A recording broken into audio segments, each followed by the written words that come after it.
can't believe we're here today. Thank you. Mr. Gurmurthy, if you could draft the orders. Oh, I would draft it right away and get it over, Judge. Thank you. We're adjourned. Has filed this motion, the attorney has asked for a return of the ashes. What are we, 7 years now after it's 7 years after the incident? My client, the statute is very specific that she would have the right for the first 48 hours to exercise that right. If she doesn't exercise that right, she waives that right. Specifically says she's waived the right to make the decision about the possession of the cremains.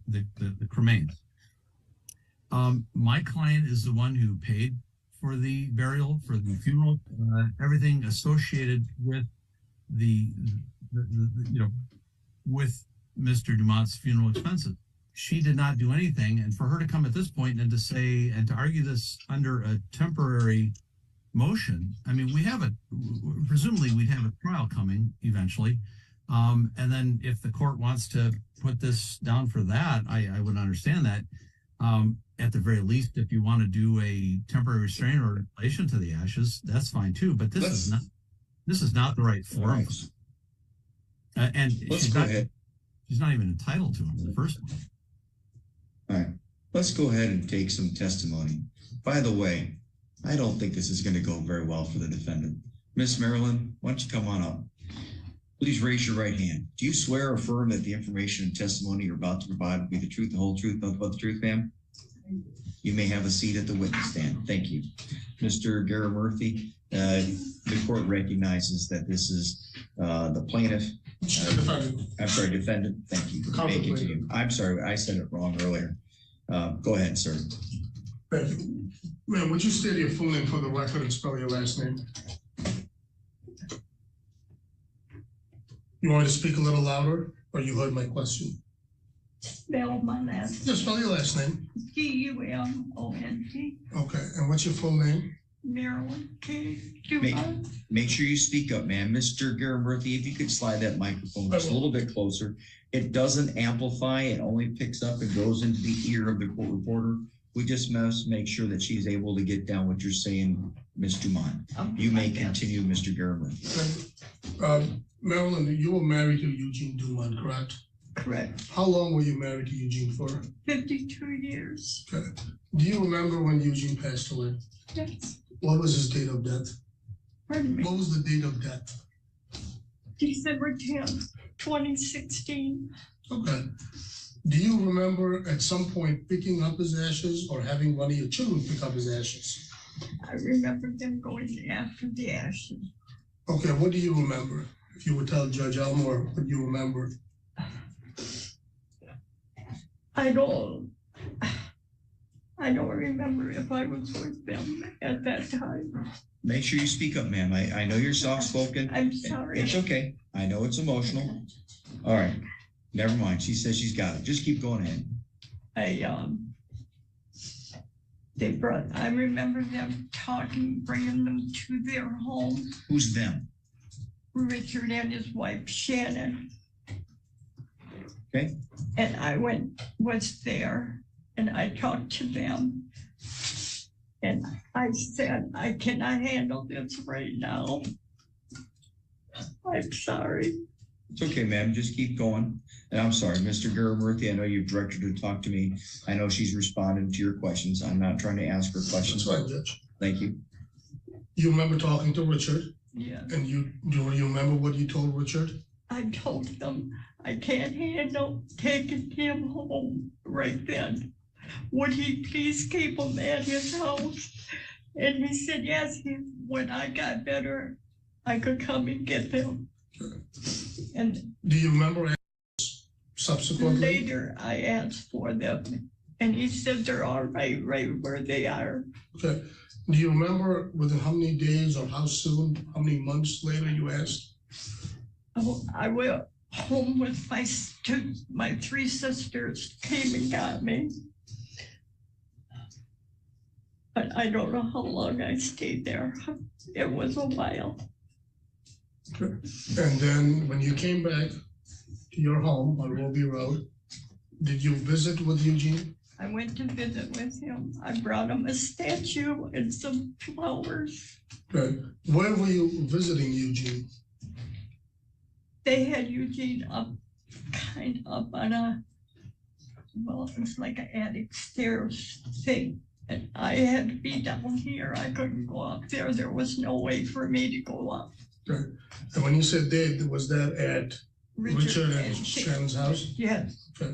And for how long did you go to Richard's house to visit with Eugene? How often? Yeah. Oh, I was there probably 2-3 times a week. I was down at his house. Okay. And for what length of time? Was it for a month? Was it for a year, 2 years? Do you remember? Oh, it was over a year. It was over a year. During that time frame, did you ask Richard to get the ashes back? Yes, and he said they were fine right where they are. Okay. And subsequently, Richard moved, right? Richard moved to a different home. Okay. Were you able to then visit with Eugene at Richard's new home? No, I was not allowed at his place. Okay.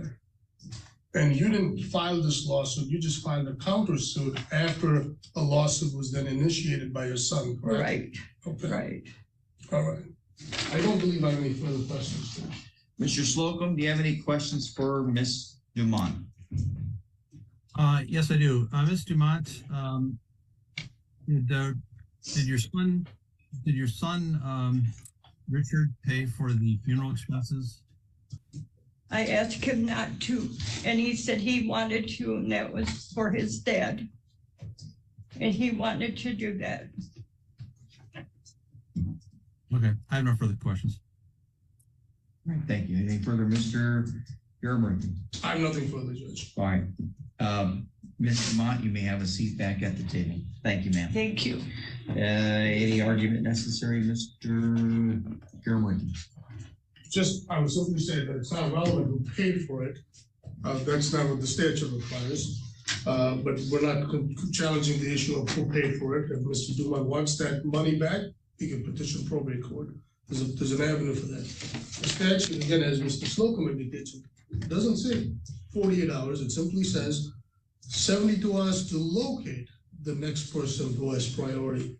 Everybody since 2016 knows who has priority. Ms. Dumont, again, was located. They know who she is. She's there. She's present. She's visiting with him, or with her son, and with the deceased, with her deceased husband. There's next of kin, 2 other siblings who have again indicated that they have equal priority. If for some reason the court determines that the mother doesn't, who would ask that that the mother get the ashes, and it should not be with the children. But again, the statute is very clear that the first priority is with the surviving spouse.